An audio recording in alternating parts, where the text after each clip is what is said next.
Well, even though you're tired, you got to continue speaking the truth and preparing the way and preparing God's people. You guys, I told you that I had 2 dreams. And the first one, I explained to you guys exactly what God was giving me about the rooster. I titled that When the Cock Crows. And I told you guys, gave me that scripture, how many in the last days was coming upon the earth will deny the faith and turn away from God and Jesus. So the second dream I told you guys, it was exactly the same. The only difference was in this dream it was a farmer, but the rooster was still in the gate. It was still the field and still the gate, and the rooster was still crowing, which I had told you guys. That is why I jumped up here and said I got to do this today, and I did that for the Lord because I was slacking when He gave me that a couple of weeks ago because of being weighed down, of knowing things and things to come. But with that being said, you guys, the farmer represent that scripture. The harvest is plentiful, but the labors are few. So the farmer represent the laborers, and the field represent harvest, and the rooster crow represent how many would deny the faith in the last days, which is due to us coming upon the earth. And you guys, the farmer represent, as I told you guys, the laborers. And I just want to tell you guys, it's not too many people, which are laborers, that's telling people the truth to prepare the way of the Lord and prepare what is to come, as I've been speaking on for a while that God gave me to speak on.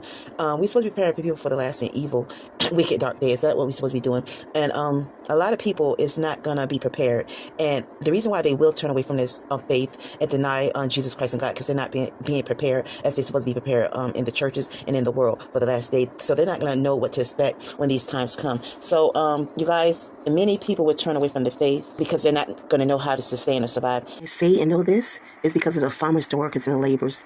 They're not actually preparing people to know what to expect in these last and evil wicked days. It's only but a few. I just want to say, no matter what happens and what we endure, nothing should compare to the glory that should be revealed in us. We got to remember that. So many will be taken by surprise.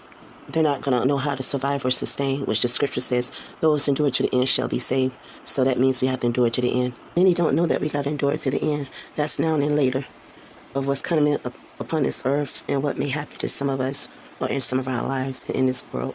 But yeah, I know, and knowing these things can be kind of sad and also depressing.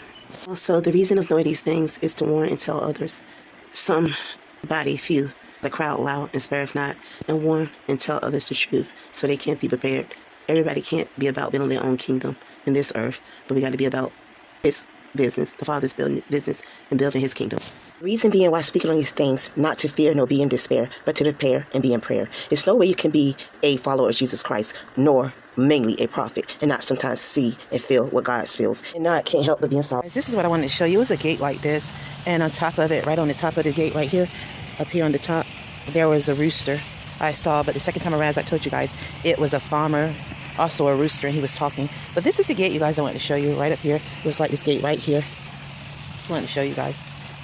I had to come outside and show you so you can see exactly what I'm talking about. And it was crowing.